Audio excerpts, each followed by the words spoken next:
Welcome to the 3Haunted podcast, where we bring you all things horror, supernatural, folklore, mythology, and all things that go bump in the night. What's up, everybody? This is your co-host, Ashley Lunar Goddess, Gorilla Girl filmmaker and horror-loving cinephile. I'm just your average podcast-producing badass. I'm John Thomas. Some would say that I go a little too far with my love of all things horror, paranormal, and meta, but I say, talk nerdy to me, and I'm all yours. What's up, ghouls, gals, and all of our magical pals out there? In today's episode, we'll be returning to the world of runes, paranormal activity, and of course, amazing stories with special returning guest Diana Robertson. Welcome back, Diana. Woohoo, welcome. Hi, thank you for having me back. This has been one of those things that, when we talk about planning our season, your name was like one of the first names I brought up. It's like, who should we bring back? I'm like, Diana. Absolutely. Well, thank you. I had fun last time. I remember we got through maybe not even halfway of what we said we were going to talk about. And I was like, we could have gone for another 3 hours. It was such a good time. You're an engaging person to talk to. And it's one of those people where it's like, man, I wish she lived here. Like I was saying before, it's like I'm an introvert's worst nightmare. I can just, once we make eye contact, we're like besties. And I will talk and talk and talk. I mean, okay, I can read the room. If somebody clearly, looks at me and puts in their headphones and then looks down at a book, I'll stop, I'll be like, I got you. If there's room in there, some wiggle room, I might bring you out of your shell. I love that. Now, it's been a while since we talked. It's probably been about a year? Yeah. Yeah. So, yep. In that year, life changes. So what's new with you? What's going on? Are we still doing TikTok lives? No, actually, Runes and Ravens blew up on Facebook about 4 months ago. And I didn't have to go live anymore to get, readings in, to get consultations in, to do, all of my things, which was perfect timing. I swear it's the universe was like, all right, we're going to burn you out to the point where you think you're not going to make it anymore. And then we're going to give you a new, thing, a new way to move forward. And because I was getting to a point where, I don't know, going live was just so much pandering to people. And people were mean. Mm-hmm. I mean, people were extremely demanding. They were rude. They, would attack over, the most ridiculous things, misspeaking or saying the wrong word or, just any kind of mistake that, you could possibly make just through communication was immediately highlighted by somebody and turned into a big thing. And I'm just like,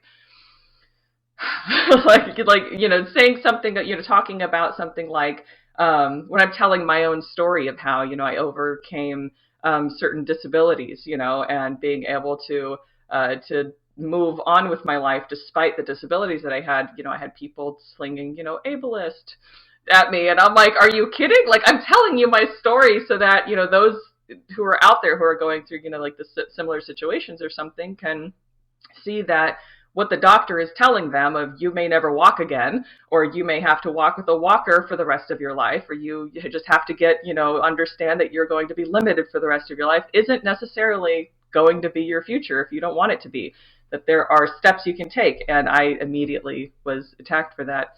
I'm like, this is the most ridiculous thing. It's people had just become so demanding and so offended, they were looking for things to be offended by. And it was just I would, think about going live and I would just immediately start, having anxiety, which I haven't had anxiety for half a decade. I know these feelings. What is this? They ruined it for everyone else, because for me, that was probably one of my highlights of starting my day out, because usually when you were on, it was my morning. And so just hearing you, and you have this wonderful energy about you. You're kind, you're positive, you're funny, you share your stories, your journey. And so it's starting the morning with that positive inspiration. I loved it. And I am happy for you, though, that you went in a different direction? Because I did notice, and I do notice now, like, especially with TikTok, you do get a lot of trolls. You do get a lot of the keyboard warriors that are just, they're mean, like you said. And that can be a lot for content creators. That can be a lot for people that are putting themselves out there. They're people with feelings. And so I can see how that definitely can be. I wouldn't want to put myself out there like that, because I don't think I'd handle that very well. Yeah. But I mean, it turned out well on Facebook, at least. I don't even know what it was. That it was just like a reel that I put up, and it, just took off randomly, and I gained like 25,000 followers in like a week. Oh, wow. And I was like, what is happening? And it, like, that speed, kind of kept going, that growth kept going for a couple weeks. And so, I leveled out at 44,000 followers on Facebook, and it's all like, it's extremely interactive now. So, I am able to actually, take some time to interact with people properly, and to, kind of filter through the trolls that pop up every so often. But generally, I feel like I've helped more people in this last year than I have in maybe, the last 2 or 3 years combined. It's been wonderful just being able to kind of, spread myself out a little bit, take a little bit of time to, kind of make my schedule the way I need it to be, instead of working on like a, schedule every day and having to plan for going live every evening and being exhausted after working all day to go live too. But it seemed like with the way that things shifted and the way that I was able to kind of relax one part of my mind, it seems like all the weird, like, supernatural stuff kicked up in my life. And I was like, this is cool. Like, I'll take this. Go on. And that started last January. I think it was January 8th, or I don't remember. I think it was the 8th. I have it. It's on TikTok. I had a dream where, okay, so I do runes, I used to be majorly into Norse talk. And so, a lot of that community, knew who I was. But I never really put a whole lot of attention on the gods like myself. Like, it wasn't, I'm not a person who goes and does, deity work or anything myself. I don't do rituals. I'm just, I teach people how to do that in a way that fits, with their lifestyle and with their beliefs and whatever. But I personally haven't really, done a whole lot of that. And I had this dream when one night, I might have actually shared this last time we were live, but where I was walking through this field. It always happens in a field, because I've had like 3 or 4 dreams of like the same kind of, it was like recurring sort of messages. But in this field, and I was like walking, and I look up to my left, where I saw this like really tall, like kind of bulky blonde guy, and was like, he kind of pointed up to this hill, like as like, like, go there. And I just kind of nodded, and I was like, okay. And so I started going up the hill, and in my mind, I knew that was Thor. And I'm like, when I woke up, I was like, Thor? Like, I don't know. I never knew anything about Thor. Like, I never put any time or thought into this. But so in the dream, I go up to the top of the hill, and he's already there. And there's this, table there in front of us, and he tells me that I have to choose the tablecloth to lay out for the people. And I was like, okay. And he like pulls this like rack over that had all these tablecloths that were like folded over hangers. And there were, different ones that none of them were like really exciting, like the tablecloths, And I know that I picked one that was like bluish purple, and it had like suns and moons on it or something. And I was like, but why am I choosing this? And he's like, because you've done a good job. And I'm like, in the dream, I knew that he was talking about Freya. And because I had experiences with Freya the year before, like, what the archetype of Freya.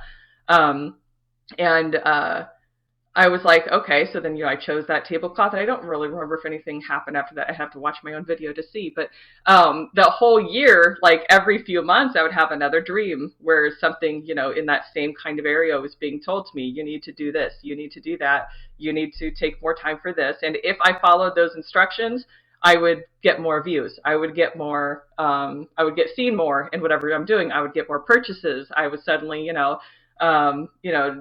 getting more work than I typically had in my queue. And I'm just like, okay, this is a little beyond coincidence. like, but then, I started having like medium experiences. I did have a few people from my old community that had passed this last year, not people that I personally like knew really that well, but because I'm the only person in the community who's, involved in any of this, I imagine maybe that's why they come to me through dreams, through like awake experiences while I'm, just walking around doing my own thing. But it's just like having like the closest proxy. Yeah, they're like, hey, here's this Romanian who knows us, who knows our family. Let's bug her, and then see if she could pass on the message or something, or just to feel some kind of, I don't know, whatever connection or something, or just who knows, whatever the reasoning is. But it's just, I have never claimed to be a medium, and so the fact that these things started happening so wildly once I was able to, like I said, relax that part of my brain where I had more balance when Facebook kind of took off, and I've been able to just kind of reserve some time every week, mostly every day, to end my day, like a normal work day, and then spend the evening with my family, or writing, or doing my own thing. And that has had such a huge, it's made such a huge difference in my life, just mentally, emotionally, spiritually. But it's like opened all these doors. I'm like, it's like Halloween every day now over here. That's amazing. How did the medium, because I know that's new to you, how did that present itself? Like, do you feel them, hear them, see them? Like, how is that being presented? A lot of it has been through dreams, where I have learned over the years that when I'm seeing somebody and they're looking the way that they did when they were young, or when they were healthy, or when I remember them most, that is typically some kind of a message coming up. My aunt died last October, not this last October, the October before, and I had a few dreams that just this last year. With her just telling me things, or kind of giving me a heads up of what's happening. And, then I would have other things like exploding head syndrome. Do you know what that is? Where you're like starting to fall asleep, and then you like hear like a bang or a scream, or somebody, calls your name. You kind of go, and you realize that it was in your mind. It wasn't actually, nobody else heard it or anything. Mm-hmm. That is one of like the precursors to an experience that I have, or something. It always happens when I'm like, go to try to, take a nap or something, or trying to fall asleep at night, or waking up first thing in the morning. And there's something, that just crashes, or some kind of a scream or something. And when it's like that kind of feeling where I'm kind of in and out of sleep, then I know I'm like, okay, something or someone was trying to say something. And then I'll turn on my phone and I'll see somebody from their family had reached out. Somebody had said something like, hey, have you had anything recently? Or, hey, it's this person's birthday, and I was just thinking, and I'm just like, oh my God, like just the connections, of the, I don't know, it's almost like I guess you could say like an astral kind of reaction to things, or if you would call it astral, that like in between the living and the dead kind of arena of existence, is kind of like where something always happens. I hear something, but that, like I said, is kind of the precursor to things. I mean, I've had experiences where I have a sudden feeling of something, and then my husband, who is a medium, he'll come in and be like, "What'd you say?" And I'm like, nothing. He's like, you said something. I'm like, no, I didn't. And I was like, what did you hear? Because I'm sitting there thinking, like, I was just thinking about this person who just died. Like, did I like draw something to me? And then he would say, well, it sounds like, if in this particular case, it was me when I was in the shower and I had poison ivy all over my arm. I had all these bubbles of poison ivy. And I was looking at when I was thinking about, like, should I just pop it and pour some rubbing alcohol on it or something just to get it, to dry up faster. And that's when he popped his head in. But literally seconds before that, I was sitting there thinking about my friend's mom who had died recently at that time. And that's when my husband popped his head in and was like, what'd you say? And I'm like, nothing. And I'm like, what did you hear? He's like, it was a woman's voice It's like, what'd you say? And he said, don't pop it. And I'm like, what? And I'm like, oh my God, Leah, it's you. But it was just this like moment of like, because I was sitting there thinking of this, like I didn't say anything out loud. I thought I was, alone in my room. It's not like I sit there and sing, should I pop a poison ivy? Like, it's nothing, verbal or out loud that I say. So when he popped in with that, I was just like, I don't know if I'm made for this. Don't pop it. Sounds like you are made for this. It's interesting you bring up the sleep states and the astral realm, because that has been, believe it or not, a very prominent message that keeps coming up in our conversations this season. And different people, different worlds, like completely different, it's not all mediums, all this, all that. It's literally different walks of life. And it's just funny. The same message keeps coming up about the sleep state and the in-between sleep state and the astral realm, and how that's connected to these different potential dimensions or different states of living or non-living. Like, it's funny as you talk about that. I'm like, here we go again. Are they positive experiences or things where people are scared or where people are experimenting? Both. Okay. But what's funny is how they're all kind of weaving together, because it's all different topics that are all kind of touching to the same world. So we have someone who really wants to do astral projection, and we started hearing messaging about, like the fact that actually occurs in the sleep state, potentially the sleep paralysis state. And like I said, it's funny because we keep getting so many of these different topics kind of leading right back into that. And it's like, okay, universe, what are you trying to tell me? Yeah, you actually have to go into a state of sleep paralysis to astral project. When you get good enough at it, or if you're just naturally good at it, you skip that step. I refuse to do it because I get stuck in that step.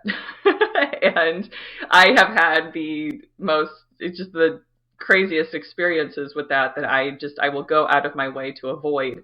And I think my last experience was last year, the year before last year, where I was essentially, something tried to force me into it, to drag me into it, literally. I was asleep, I'm just dreaming, minding my own business, asleep. And I suddenly woke up to this feeling of a hand over my mouth, and it was pulling me. So it's like I felt like my body pulling, but then at the same time, I saw my body from the corner of my eye not moving, as if I was here, and I had this hand like dragging at me, and I look over and I saw my own face there, and I'm like, no, because I knew what was happening. Like, in the moment, I realized what was happening, and I started trying to scream, but when you're in sleep paralysis, you can't scream. And so I'm just, just little like squeaks are coming out, and I'm just like trying to scream for help. And then I finally, I think my husband woke up first. So he woke up, and then I go, like I come out of it, and I'm just like, no. My husband's like, what is it? Oh wait, hold on. No, I think I was mentally freaking out, but I didn't want to wake him. So he didn't wake up yet. I remember now, because I had rolled over and I was like heaving, like just like freaked out about what had happened. And I rolled over because if you're laying on your back and your chin is up, like, especially if you put like a pillow under your neck or something, that's one step that you can do to help you induce sleep paralysis, to help you induce astral projection. And so if I'm sleeping on my back, then I'm, more likely to end up slipping into some kind of sleep paralysis or astral projection that I don't want to do. So I'm a side sleeper. At that point, for some reason, I was on my back. I guess I had rolled over at some point during the night. But so I woke up and I rolled over to my left, and I was like on the verge of tears. And I'm just like sitting here in my head, like, how dare you? How dare you? Like, whoever you were, how dare you? And then my husband started, like, when he has experiences in his sleep, his breathing like changes. Like it's like this weird like kind of like, just short breaths that are happening. And I'm just like, that's where I was just like, okay, there is something here. Something just tried to drag me into the astral. Now it's messing with him because I woke up and he like immediately like got up and he like sat up in bed and he pointed at the door and he's like, who is in here? He's like, what is in here? What is happening? And I'm just like, I don't know, but it tried to drag me into like astral or something. And we, laid down for a few minutes and then like, if I remember something, there was something with like the door opening or something like that. And he turned on the light and we looked and it was like the door had just moved a little bit. We're just like, why? Like what had even sparked any of this? And then we went back to sleep. He went back to sleep. I couldn't sleep anymore. But then anyways, I had to get up to go to the kids. So then I went downstairs to wake up the kids and I start hearing this whistling upstairs. And I'm like waking up the kids and this whistling is just so loud. I'm like, what in the world? Josh doesn't whistle. And I looked at the kids and I was just waking them up and I'm looking at them and I'm like, I don't know why he's doing that. And my kids are just kind of like, okay. And went back upstairs and I was like, Josh, what is with your whistling? Like, I didn't even know you could whistle that loud. And my kids had come upstairs, by then. And he's like, I wasn't whistling. And he's the only one upstairs at that time. And I'm like, you were whistling. I'm like, I even said to the kids, like I made a comment to them about it. And I looked at my daughter and I was like, he was whistling. She's like, I didn't hear anything. I just didn't know what to say to you. I'm like, what do you mean? I'm like, why would you just, like, what do you think if Mom's looking at you? You just woke up and first thing you hear from her is, I don't know why he's doing this. I don't know what this is. And you're not hearing what I'm hearing. And then my husband had pulled me aside and told me that he had, there's somebody that we know that whistles regularly like that. When they would come and stay with us, they would whistle around all the time. And he had told me that when I left and he fell back asleep, he was having this whole sleep paralysis, astral projection situation with some kind of entity that took the form of this person and kept trying to tell him things as if it was that person. And he's like, you're not this person. I know this person. I know them well. You are some lie, some illusion of it. I don't know what you want from me, what you want from us, but you need to leave us alone. And he told me that he had this back and forth. And I was like, he's the one who whistles.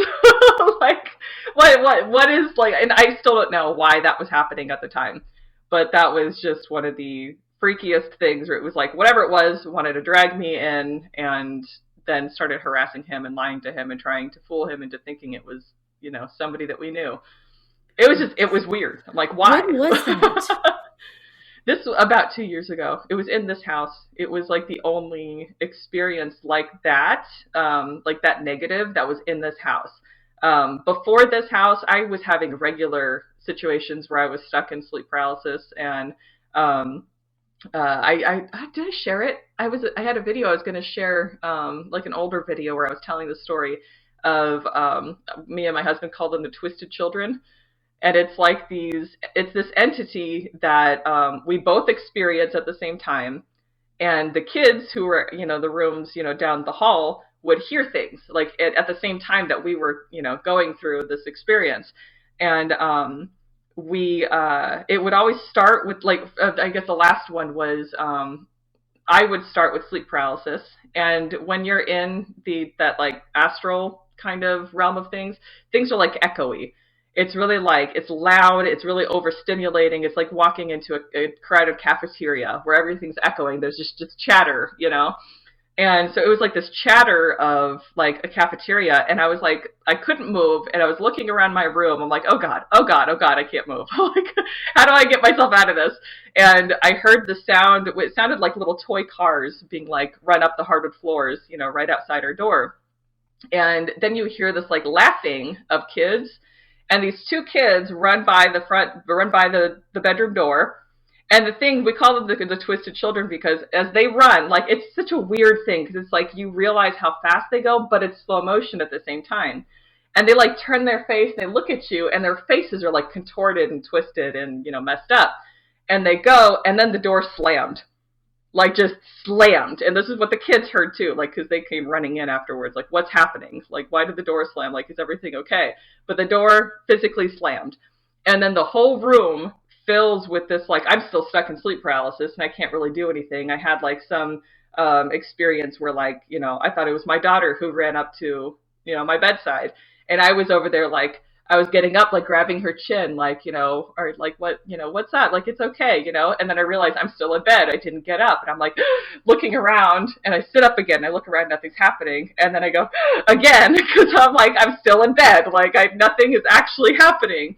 And then my husband gets up, and after he's doing that, like, breathing thing that he does, and he's like, he starts gasping. Like, if you talk to a lot of people with, you know, sleep paralysis, they tell you about the hag that sits on the chest, or it's like the heaviness where it feels like you're being crushed.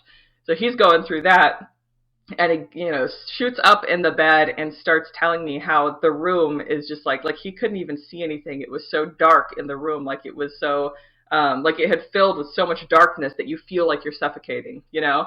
And he was going through that while I was going through the thing with the little girl. Like, it was freaking trippy. And I'm like, why does it happen at the same time?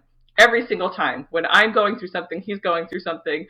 And, you know, I'm like, whatever. That's like our little testament to how connected we are with certain things. But it's always with the astral realm of things. And so I refuse to go into it on purpose. He does it, like, just because he can. And he's really good at it. But I'm like, I don't belong there. I'm going to whole ass what I'm good at. I'm not going to half-ass anything else. I'm with you. I grew up with sleep paralysis, and I do, like, anything that's presented itself to me during that is painful. It's scary. It's alarming. And so no, thank you. I am okay not being in that realm. And I want to point out that when you did the twisted children phase, your camera did like a warble. So thank you. At that same moment, and I was like, what the hell just happened?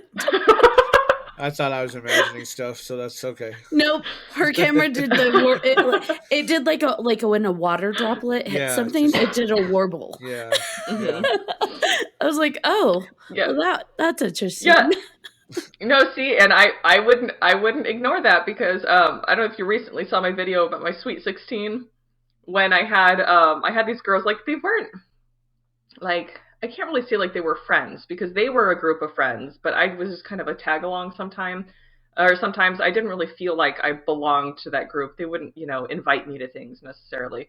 But when I was having my Sweet 16, I wanted to have a sleepover. And so these girls kind of were like, yeah, we'll come. You know, they knew by then all of the gossip around church, you know, and all the craziness that I would go through. And at that time, I was dealing with a lot of shadow people all the time. And because I was raised in that Christian environment, I thought they were demons. Like, and so I would just call them demons, even though they weren't like doing anything. They were just like, you know, they like passed through my room like it was just, you know, like a door they had to walk through to get to the other side or something. But so they came over, and my whole life at that point was very active in like the spiritual, supernatural stuff. And so, you know, it was middle of the night, and they, of course, wanted to sit in a circle on the ground and ask questions about, you know, the things that they had heard. You know, we heard, you know, that you were seeing this and that you were having this kind of experience. You know, what was actually happening? You know, can you tell us about that? And I started telling them about the shadow people, and they're like, okay, we'll prove it. And I don't remember if I had said something, or no, because while I was telling them, like, I had suddenly the feeling that something was there. And they were like, and I told them, I was like, well, something's here now, whatever it is. Like, it's just kind of, you know, hanging out. And they're like, well, prove it. And then as like, I looked over in the corner, and then you heard the sound of like nails going down a wall. And I mean, it wasn't like a quick thing. It was just like a, and they all froze and ran out of my room screaming down the hall. And it was like 2 or 3 in the morning. And I just kind of sat there, and I looked back, and I'm like, thank you. Like, at least they won't think I'm just crazy. And then I had to go and get them all rounded up, because I was going to get in trouble if they're screaming in the middle of the night. But Well, your But twisted that would always children just happen. presented itself. So yeah, that's worrisome for me for when I go to sleep. oh no, I'm gonna have just to kidding. change my It's not them. my place. Actually, I have a story for you. I don't know, John. I think yes, I did mention this to you. So we were Day of the Dead. Around that time, we were talking about oh, what is her name? Santa Muerte, and on the podcast, and she's like the saint patron of death.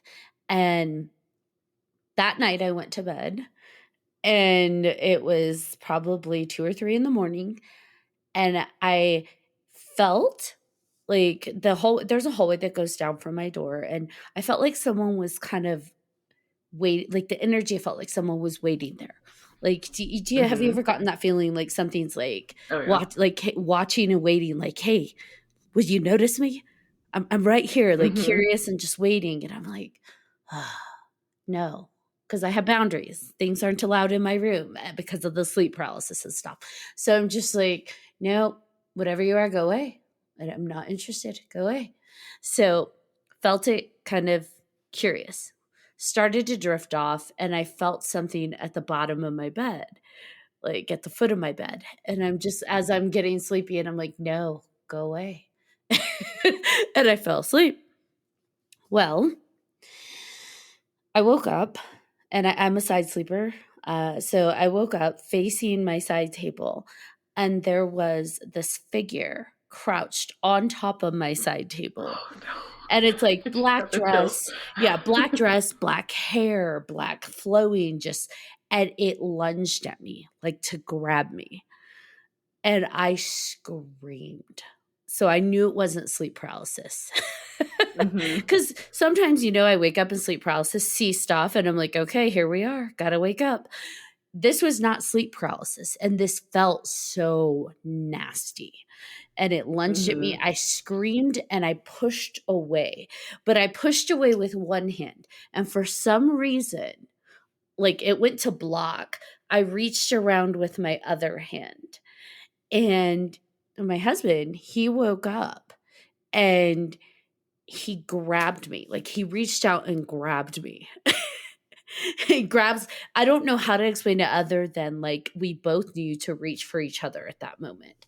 So he grabs me to firmly hold me. And like I was freaked out. Like it went away. But I couldn't go back to sleep for like an hour. Not because I was still scared, but because I could still feel it there. So I'm like, I can't see you, but you're still there. And so the next day he and I were talking, and he was like, what happened? I was like, what do you mean? He said, well, I don't know. You screamed really loudly. He's like, and when it startled me awake, but for some reason I got the feeling that you were falling. And I'm like, what? And he's like, yeah, I just got the sensation you're falling, and I grabbed you, but not falling off the bed.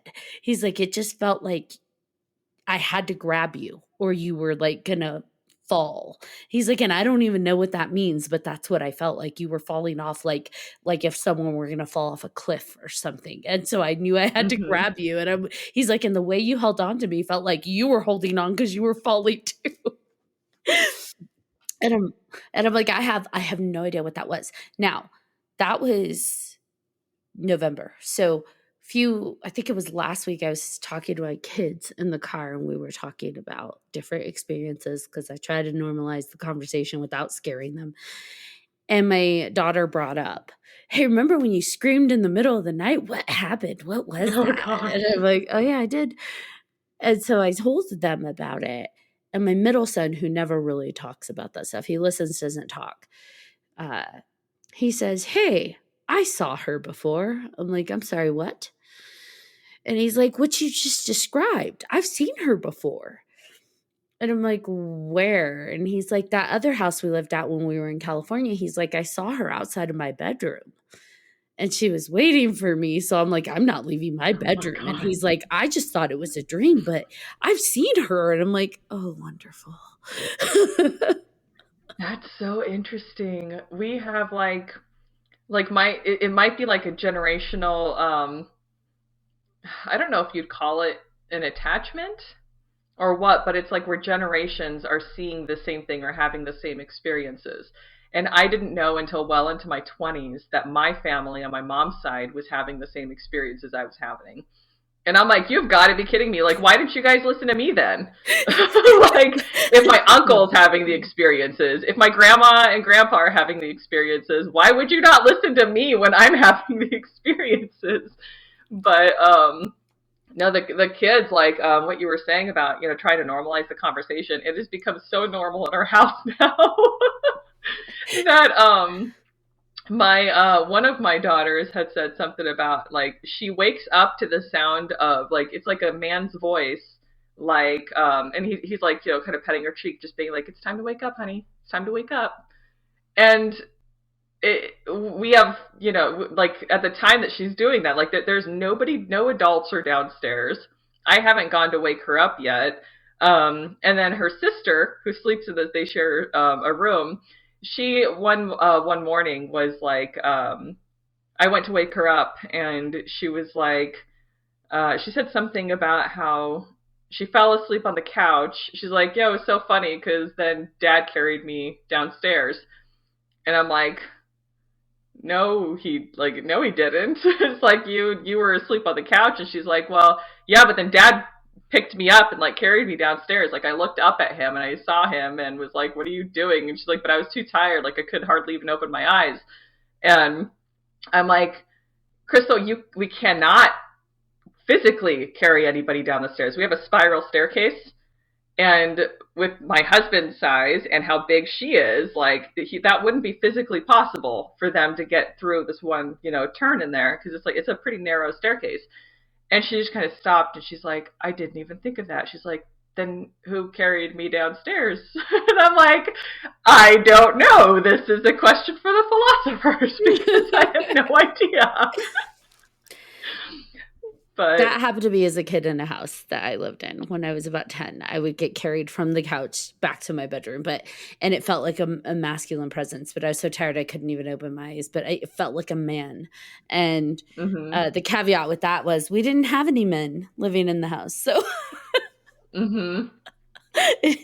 Wow. Yeah. Fun. Oh, so it's creepy. I would have so many experiences as a kid. One of my first sleep paralysis experiences was when I was about, like, 10 or 11. And I woke up, and at that time I was having, like, shadow people experiences. Like, I was already, like, I would get scared. Like, it was just sort of that natural instinctual scared reaction that I would get. But it was like I was kind of an ass about it too. Like, I would recognize what was happening, and I'm like, I'm too tired for this crap. Like, I'm gonna try to prove this is wrong or something, or not real, or an illusion or something. And there was this one night where I was like, I woke up and I could hardly move, and I looked over and I see this, like, what I could only say looked like a shadow, but it was a block. It was like a giant square of just shadow in my door. And, like, you can see my door open. It was a white door. You can see the door frame and just this random black, like, block there. And I was sitting there looking at it, and I was like, no, like, this is not okay. And I started, like, kind of moving, like, trying to feel my body again. And I got to a point where, like, I partially pulled myself out enough where I fell off the bed and I started army crawling towards the door, just going like this. Go away! Like, trying to just wave it into non-existence. And I couldn't get close enough. And so I, like, turned around, and I was crying by that time because I was so exhausted. Like, I was trying so hard to move my body while I was in, like, this partial sleep paralysis. And I crawled back in bed. I put the blanket, and I remember looking over and just having such this, like, hatred towards the thing. Just like, I hate you. And I'm like, I don't know who I'm talking to, but I had, I guess, more gall than I should have as a kid at the time. It's like, what if that was an actual bad guy, and I'm just, like, swatting at it. Swinging at it. Swatting, that's the word. I wasn't swinging, I was swatting like it was a bug. Get away! Oh my gosh, that's too funny. I mean, terrifying, but funny. Yeah. Do you ever find that you have paranormal experiences outside of the home, or is it mostly in your home? Um, I have them occasionally, I guess, in other people's homes. Sometimes, depending on who the person is. Um, but yeah, nobody's ever actually asked me that question. Like, wait a second, I have it in my car. Really? Like, I remember when my husband and I, we were going to Salem, Massachusetts, and we had just entered, I think, I don't remember which city we entered, but we were in Massachusetts, and it was just us. It was like the first trip that it was just us, and we go up this hill, and I was driving, and I look up in my rearview mirror, and I suddenly have this like feeling of like a child in the back. And I immediately went like, oh my God, like I turned and I like startled and turned. He's like, you saw her, didn't you? And I'm like, what? And I'm like, who is she? Why? And he's like, I don't know. I think she's just a kid who died in the area. And it was just like, oh, hey, look, it's a mom and dad. Like, let me drop in. Like, she didn't want anything. But I'm like, we came on this trip specifically with no children for a reason. Like, that's not fair. Kids are out of the car. But that whole trip was, I mean, we went to Boston. We grave walked. Like, that was, and by the way, this was our honeymoon. We went grave walking in Boston. And we would go to all these, like, historical places. And there was this one graveyard we went to that was, like, it had graves from, like, the 1600s in there.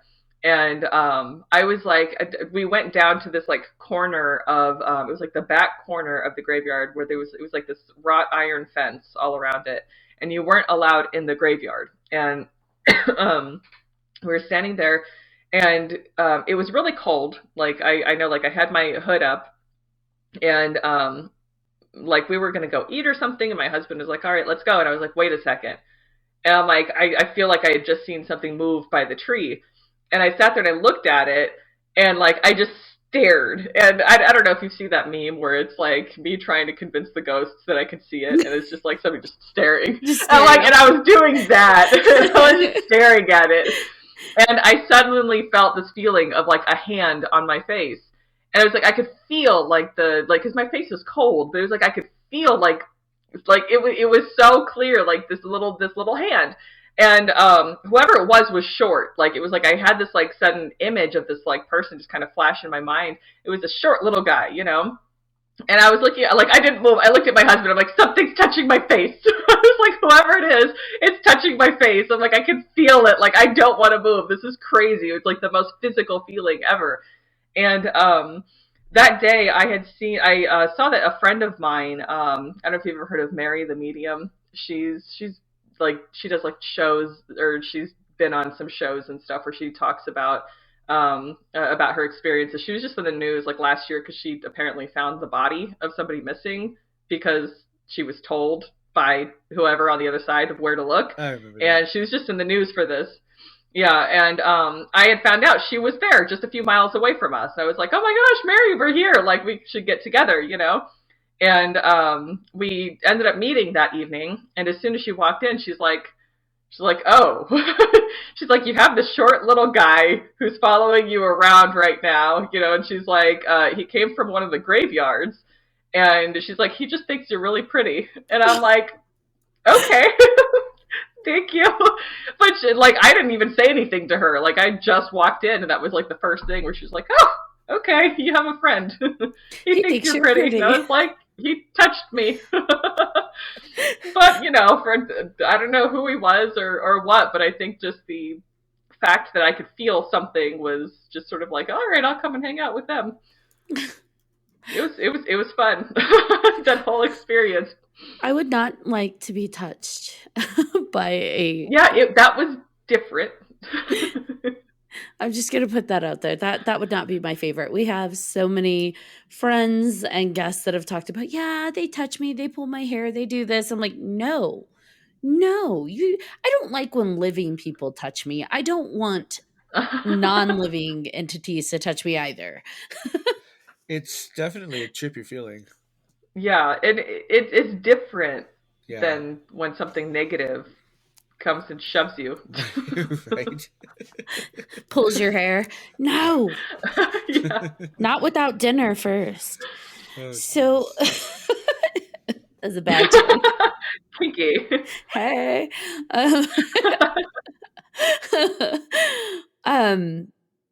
I feel that like it's a nice balance with my husband because he's kind of a buffer for that kind of stuff usually. So if something gets through to me, it's like, ooh, you must be pretty pretty big to be able to get through that buffer because he's pretty good at being a buffer. Although lately I feel like he's becoming more open. So he's less of a buffer. And I'm like, oh no, now what do I do? But for you and your significant other, your husband, like you guys are both pretty gifted. It was a very interesting beginning. The way everything happened, but it's just how I function. I even had a dream of my ex-husband when I first, before I even met him. And I had a dream of circumstances around meeting my, now ex-husband. So at first I was like, okay, I had this dream later on of me being, it was like, how do I explain it? It was like 2 brick walls in this dream. So it was like a corner that was made with these 2 brick walls. And I was sitting against the wall, and there was like a street lamp over my head. And that lamp was just the light was isolated right there where I was. It was just darkness beyond the light. And I was sitting there, and there was people walking, and there were hands reaching out. You could see it coming into the light. It was really creepy. And I was sitting down, and I was putting my head down. I just I didn't want to look. I didn't want to get up. I didn't want to do anything. And it was this sudden, realization or knowledge that there was somebody there. And somebody walks up, and I knew he was a masculine person, reached out his hand, and I was like, okay. So I took his hand, and I stand up, and I held on to his elbow as he walked me into the shadows. And it was all the shadow people were splitting away from him and wherever he would walk. And this was I don't know, a couple years before I met him. And I was like, who in the world was this? I knew that he had dark hair. I knew that he had light eyes. And I knew that he was taller than me and that he was larger than my, at that time, my husband. Like I said, this was years before I even met Josh. But and I was like, okay, that was not my husband, because my husband at the time was really tall, lanky, and had the most narrow shoulders in the world. He was really, really, really skinny. And this person was somebody who was you can tell he had broad shoulders. He was this, whatever, more muscular type. And I was I don't know who that is, but I guess I'm keeping an eye out. What does this mean? And but later on, years later, when I finally, I met Josh, he had told me we were starting to swap experiences. And he had told me about how he was kind of picked out by some psychic person who came up to him and told him that he was a talisman, against these entities, this negativity, and that they would, he could push away these things. And when he told me that, I remembered my dream, and I was like, oh, wait a second, because he fits all the, the description of this person. And then, over the years when we started having these experiences, it was he would be able to push them away. And he would explain to me how he would envision this light, and he would push it out, and whatever was there would go away. And excuse me, I talk a lot. I'm losing my voice. But he was listening to you talk. Yeah, I can go forever. But he was trying to explain to me, if something happens, he's if I'm not around, because we usually, have the experiences together. And he's you just have to envision this light and push it out. And I was like, yeah, okay. It was that sounds easy enough. And, a few nights later, we're going to sleep, and I start having, I guess just a quick aside, when I have experiences, before I have them, the sort of astral kind of thing or anything, supernatural, when I close my eyes to go to sleep, I see what looks like webbing, white webbing, and it goes outwards, it zooms out. And it's just this, whenever I close my eyes, I'm just God damn it, here we go. Now something's about to happen. And so I laid down, and I started seeing that webbing, and Josh was already fast asleep. And so I was like, okay, let me try this then. All right. So I just kind of laid there. And then, I start hearing like rummaging in my bathroom, which is like the door to my bathroom was right next to me. And I was like, okay, I'm just going to envision that light, push out that light, push out that light. And the noises started getting louder. Something like knocks over in the bathroom. And I'm like, oh God, okay. Push out the light, and then it was like the door opens, and I'm like, oh God, push out the light. Like, I am pushing it out. And then my husband, like, he flies up and puts an arm over me, and he's like, whatever you're doing, stop, they're everywhere. And like, I'm just like, I was trying to push out the light. He's like, you're bringing them in, stop it. Oh my God, that's hilarious. Whatever you're doing, stop it. They're I was taking your advice. Oh my gosh, that's terrifying. That would be me though. I would think I'm doing something good and positive, and stuff is just going crazy. Yeah, it was rough, and I'm like, I guess I'm not made for that. But I know that I was told a long time ago that I'm like a magnet. And so I'm like a magnet. He's like a talisman. Like, we're like a perfect, balance there. When I was like 20,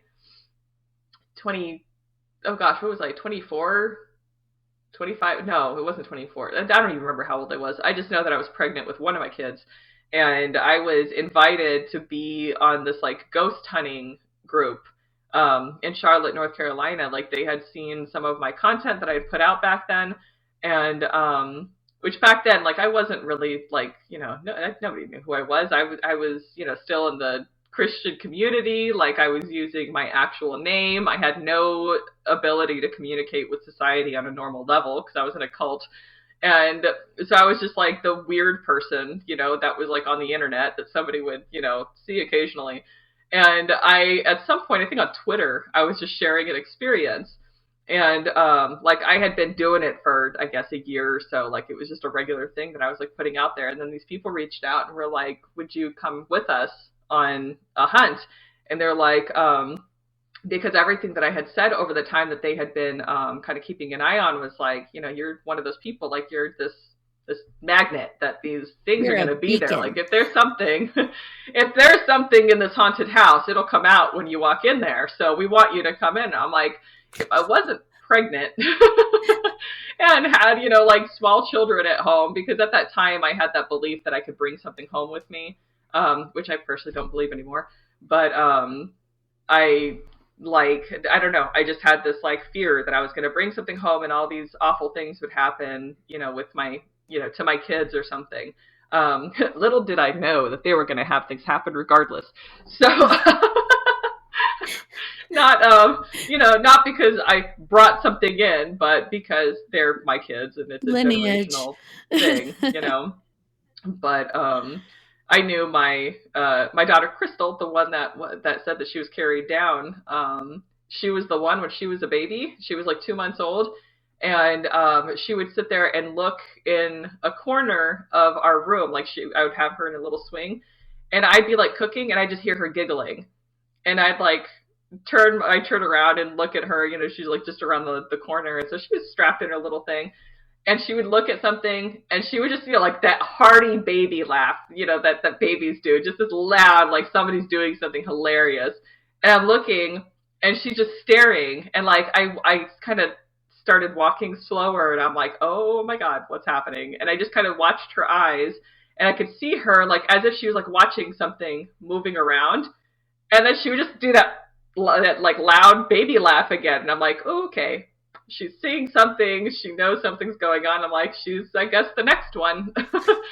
And it seems like it skips a generation. Like, my grandma had it, my mom didn't, I did.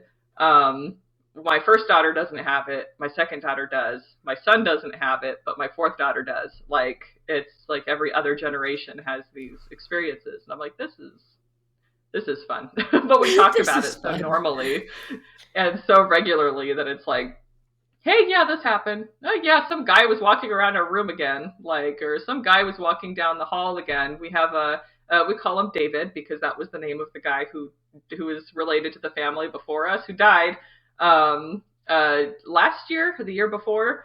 I was having a whole lot of experiences, and I kept telling my husband, I'm like, there is somebody in this house. Like, he is a heavyset guy who smells like smoke, and he brushed past me while I was cooking. And I'm like, okay, too close. Like, no. And I yelled at my husband. I'm like, whoever it is. And at this time I didn't know his name yet. And I was like, at this point, I was like, Josh, someone is in this house. Like, I need to see the family that was here. Like, did they have a recent death or something? Because the dogs started noticing and were freaking out. The smell of cigarette smoke in the specific part in our, driveway, and the dogs would stop and whine and back up, and they'd kind of cautiously try to sniff and whine and step away again. And I'm like, something is here. And I had one night when I was in bed still, I had this feeling that this person was there, and it started smelling like cigarette smoke again. And I was like, all right, who are you? It was just one of those moments where I felt dumb because I'm out loud. I'm like, so who are you? Do you have a name? And I heard it was sort of like that. What do you call it? The exploding head syndrome kind of thing. Graham. And I'm like, Graham? I'm like, Graham like the name Graham, or Graham like grandpa? And then there was nothing else, but it was that. It was that morning, later on that morning, I was making breakfast and he brushed past me, and I was like, okay, something's happening. And I went on Facebook and I found the family, the people that we bought the house from. And 2 weeks before that, the guy's dad had just died, and they had just had his funeral. He fit, I looked at the pictures, he fit the exact, the description of, what I was feeling, what I was, it was almost like you can see him from the corner of your eye occasionally. And there were pictures of him with his motorcycle, on the driveway where the dogs would freak out. That was where they would freak out. That's where, we smelled like smoke the most. And his name was David. And I was like, all right, David, now we know who you are. You're fine to hang out if you want, but your family's not here. They moved. It's us now. And I haven't had any experiences since I said that out loud, but apparently the kids downstairs, every one of them, they're all in different rooms except for the two girls. And they'll all say something like, that guy was walking around again, or we heard him, or we saw him, or whatever. And it's not even a scary thing anymore. Sounds like Grandpa David likes to be more in the lower area of the house. Yeah. And I wonder if there was something, I don't know what they necessarily did with the house when they were here, but who knows?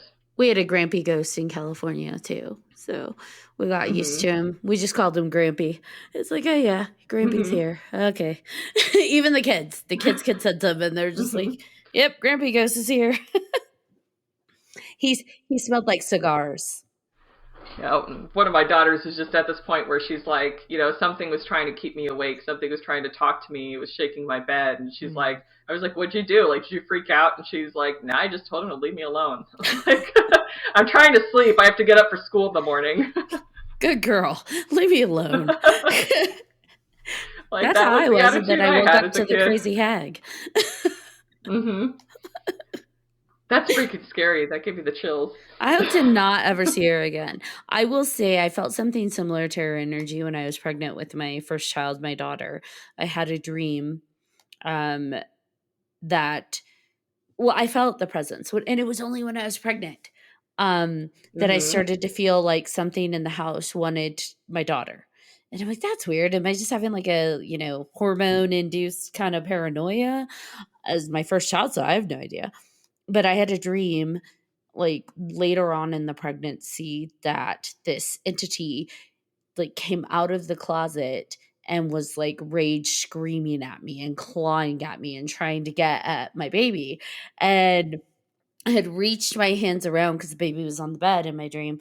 I had reached my hands around, and my mom grabbed one hand because she was in my dream apparently to protect the baby on the side. And then someone else grabbed my other hand, but I never saw who it was. But in my dream, it's this is strength. This is family. This is there's some feminine energy over here that we're family, we're protecting the baby.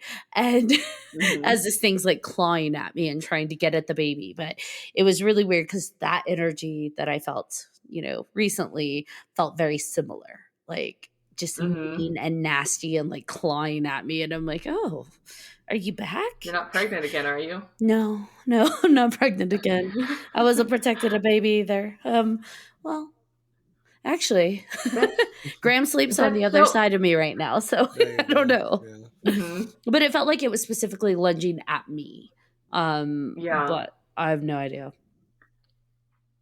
That is so interesting how it's like the whole hand grabbing thing. It's almost like, that's like that, sign of like, we're family, we're sticking together. But at the same time, it's like, was it the same thing that your husband was feeling where they're grabbing you to ground you, to keep you from, some kind of potential harm that this thing is bringing you? I didn't even think about that. The significance of the hands with my husband grabbing my hand. Because he's never done that. I've had nightmares where I've woken up startled and he'll like pat me or like it's very, you're having a nightmare, you're having a whatever. I've woken up punching the air because I'm having like a zombie dream and I get the pat. Like, it's okay, go to sleep. This was the first time he is like, he grabbed me and he grabbed my hand and he was holding on. And it's like, and I remember him saying, I've got you. And it's like, okay, what happened? Oh, gosh. I don't know. It makes me happy to hear that he's kind of opening up more. Ish. He's my buffer. I know, but like, I don't know. It's exciting to like have him go from like, no, I don't believe in this crap to Grampy Ghost to here he is now saving you. I think it was Grampy Ghost that opened him up more, honestly. Probably. Because it was so irrefutable. Like, he's not, walk it back. His mom and his aunt told me how he used to communicate with something when he was a kid at this house. And like he would actively talk to this old man that lived in the house, apparently. And the mom's like, yeah, it was an imaginary friend. And the aunt's like, no, it was a ghost. Like, she mentioned an experience in the kitchen that happened with like the refrigerator door opening and closing. She's like, that was a real thing. And so I'm like, you're hiding, you suppressed it. You see it talk to ghosts. But when I met him, he's like, no, I don't believe in that. That stuff's not real. And I'm like, if you're going to date me, get used to it because I'm a ghost magnet. And now it's just like, we all kind of normalize and talk about it. And my daughter mentioned something recently too, where she was getting ready in the bathroom. And she gets up stupid early. She's just like, yeah, it was 5 a.m. and I was in my bathroom getting ready. And I'm like, why would you be up at that hour? That's my daughter. Yeah. She's like, yeah, Mom, it was weird because I was in my bathroom getting ready and it felt like someone walked in and was just kind of trying to get my attention. But I didn't know what they wanted. And I was like, oh, okay. And she's just like, it was Grandpa Joe. And that's my husband's dad. He passed away in 2007, I believe, or 6. But so she's never met him for her to have reference. But in her head, she told me, I just felt it. I just knew it. Grandpa Joe was checking in. And I'm like, why would you say that? She's like, I don't know. That's just what I feel. And I'm like, all right, run with it. Like, don't question yourself. If your intuition tells you it was Grandpa Joe, it was Grandpa Joe. So that was kind of interesting. I love that. I love when kids get comfortable around that kind of stuff and are feeling like they're safe enough to talk about it. Like, because I couldn't. Same. It's like, but I knew what was going on, and some of it was just so, like you said, irrefutable. There was so much happening that there was no way that it wasn't actually happening. And even now, like this year, I told my husband Josh, I'm like, this year has been the same energy of when I was 14. And 14 was my biggest year when it came to spirituality and to supernatural experiences and stuff. And I'm like, this year is probably even more intense than that year was. And that is saying a lot for me. That's pivotal. As parents, we watch, especially if we if we believe in gifts and we exhibit those, we wonder, is that going to manifest in our children? And we watch our children. And I watch all 3 of mine to see, like, I don't want to lead them in terms of like, do you feel this? What about that? If they bring stuff up, I normalize the conversation about myself. And if they bring stuff up, we talk about it. But yeah, it's interesting to see like what they talk about, but it seems like for a while it's like, okay, they've gone through this phase where life just seems normal, but then they talk normal, in the status quo term of the sense. But it does seem right now that the older two are starting to talk more about stuff that they have experienced in the past that they didn't talk about. And I'm like, oh, so you do have gifts.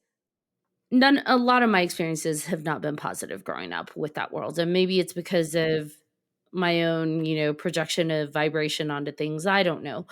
But so yes, that carries a level of worry because I'm like, oh my gosh, are my kids going to go through that?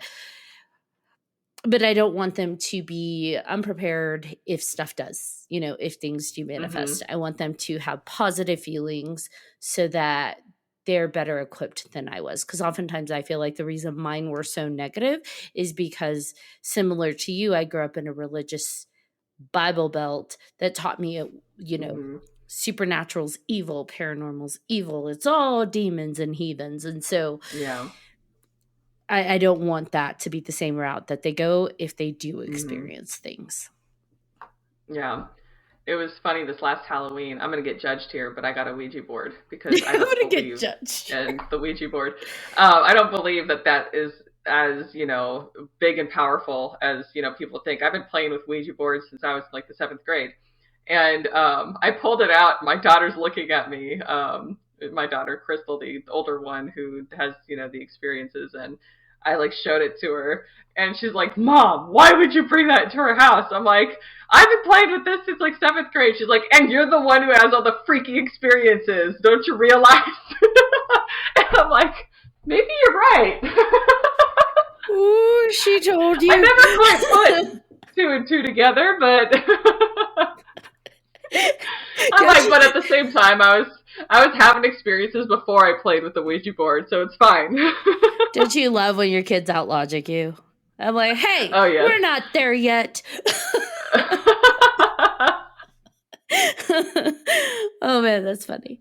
See, it's crazy. This year was actually the year where, I had all this crazy stuff happening, and like more than once, I'm like laying there in bed and I just kind of like roll on my back and I look around and I'm like, can I have a dream tonight, please? Like something to give me some kind of direction, something to, kind of let me know what I need to do. And then I end up having a dream that night that is extremely symbolic. And I'll get up in the morning. I'm like, wow, really? Just because I asked? Like, could I have done that my whole life? We hear that. We get told that. Like, just speak to your spirit team, speak to the universe and ask. And I keep asking. And I'm blocked. I'm just like, but what happened this last year that suddenly, this happens? Like, I don't know. It's just like a year of awakening, I guess. Yeah. I'm not bothered. And I love seeing your Facebook group grow. And I do miss you live streaming, but I love, love, love that your Facebook group and your readings and all the services you provided are taking off.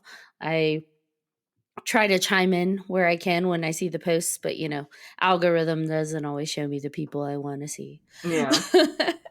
Yeah. It's all, I don't know, maybe after New Year's, like I can start doing just something, but not readings on live anymore. Just, I don't know, chat sessions or something. Are you still doing the rune readings? I do rune readings. Like I use runes for my everyday readings. Anything that I have in my queue, I'm always using runes unless I'm, I have like a seer session or something. I have, they're like my main tool besides, or they are like the number one tool. And then I have a runic tarot deck that I use. But besides that, it's just all in my head. I see flashes of things and I'm like, oh, I just saw this. Heads up. They're just kind of the auxiliary tools. You're the conduit. Yeah. Well, it's funny. I made a video about this one time where it's like people, like I don't have to use tools. I could just use my mind, but for some reason people will be like more quick to accept what I have to say if it comes from a rock than if it comes from me, a human, you know? It's like they don't want a human experience. They want some kind of divine experience from something inanimate. Right. I want the rock to tell me.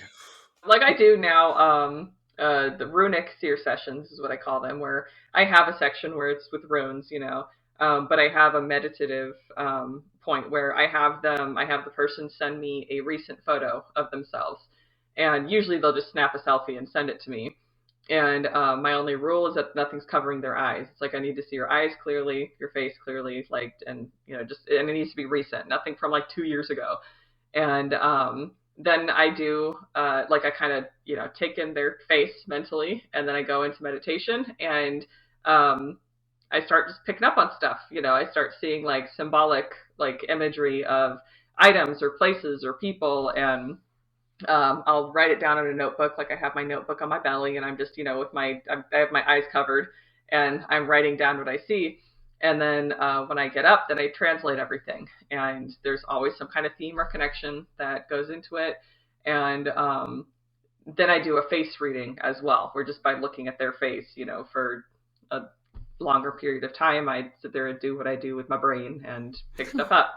My brain. I'm like, I wish I knew how this worked. Like I was just saying to Josh yesterday, I'm like, I freaking wish I understood this. I'm like, I do not understand the way that like I'll see something and I'll tell them what it means symbolically, like in, you know, if I would have seen it in a dream, or, you know, what it means in a vision. And I'll tell them what kind of person it represents, what kind of issues it represents, what kind of time frame it, you know, can be expected in. And then they'll reply back with something extremely specific. You know, like I did one reading one time live while I was on TikTok for somebody who she was going into surgery. You know, and she was like, I'm, you know, planning on this month. And I'm like, I don't do health readings. I'm like, but something tells me like you're going to have another month. Like you're going to move something. You're going to talk to a different doctor. They're going to give you some other advice or some other kind of indication something else is going on. And you're going to change your, you know, whatever your appointment from like October to September or something. And then I completely forgot about that reading. And then like half a year later, she comes back and is like, just so you know, it went exactly as you said it was going to go, because she had gotten moved to another doctor or something. They did some other test, and they're like, no, we can't do that. If we do that, it's going to be bigger issues, and we need to do it this other time. It was just something crazy like that. I'm like, where did that even come from? Like, it wasn't even something that the card said or something. It was just like a random, like, oh, just so you know. But maybe that's the benefit of not completely understanding it, right? Because you're not, then you don't overthink it and you don't overanalyze it. You're just like, this just is. And so you're able to receive those messages in their purity. I don't know. It's so trippy sometimes, the things that I'll pull for somebody. Like, you know, if I'm talking to regulars, you know, I'll have like, you know, a regular who, you know, I've been doing like the same issue for, you know, over the course of like a year. So like I know this person well. And then I do another reading for a different regular who I know them well. And it's like the cards match exactly, like they're total opposites. One's going through a really dark period. The other one's going through like a super, you know, frolicking through the fields with rainbows and flowers, you know, life. And the cards match exactly. And I'm like, how the freak do you do this? Like, I'm not looking at the cards. I am shuffling wildly. How is this happening? Like, I don't get it. That's funny. But I love it. I love it. I love talking to you. How did this time fly? I don't get it. Seriously, it's already an hour and a half. Look at us. We're amazing. I remember when we came into this, it's like, what are we going to talk about? I don't know. Let's wing it. I think, how would you even say that? We wung it well? You wung it well. We wung it. We wung it well. It's been wung. It's been wung. It's been wung, yep. Everybody wung. Wung Chang Chung? Just Wung Chang, we just reverse it instead of Wing Chung. Everybody Wung Chang tonight. So, Diana, if people want to reach out and work with you, where can they find you? Facebook. That is going to be just type in Runes and Ravens and you're going to find my page. It's the one that is like at least 44,000 followers. You will probably see other ones that are like 1,500 or 2,400 or something, but those are scammers. I don't know how they are doing this, but they block me, so I can't see them. I just get like, I don't know, 6 messages every other day with screenshots of these Facebook pages and Instagram pages. But that's going to be the best place besides Etsy. Etsy's where I do my stuff. So it's just runesandravens.etsy.com. So Etsy and Facebook. And this is a good time to remind people we bring guests on and they're amazing, especially Diana. And all of them have something very similar in common, that if you want to work with them, you reach out to them. They do not message you for readings. So if you think you're not sure if it's a scammer or not, just remember, they don't message you for a reading. So good indicator.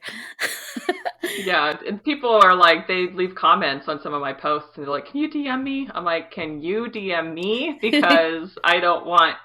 there's too many issues, and I'm telling everybody I don't DM first. You DM me, and then we go from there, so that you're not getting confused. If you need me to write on a piece of paper my name and the date and take a picture, I will.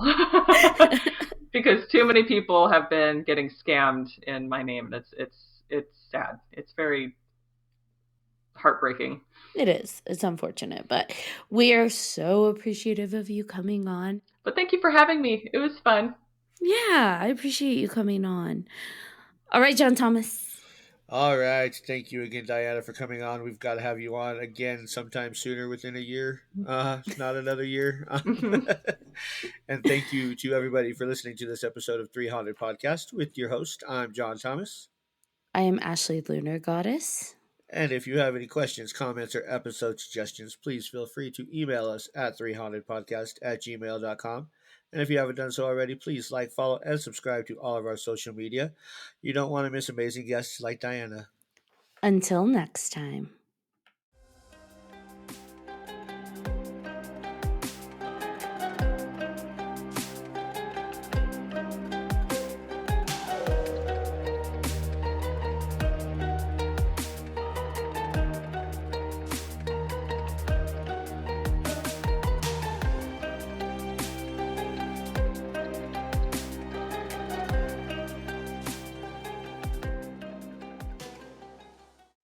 Are you looking for more awesome podcasts? Head on over to withoutyourhead.com for access to the Without Your Head podcast network, where you'll find a variety of podcasts sure to keep you entertained and coming back for more.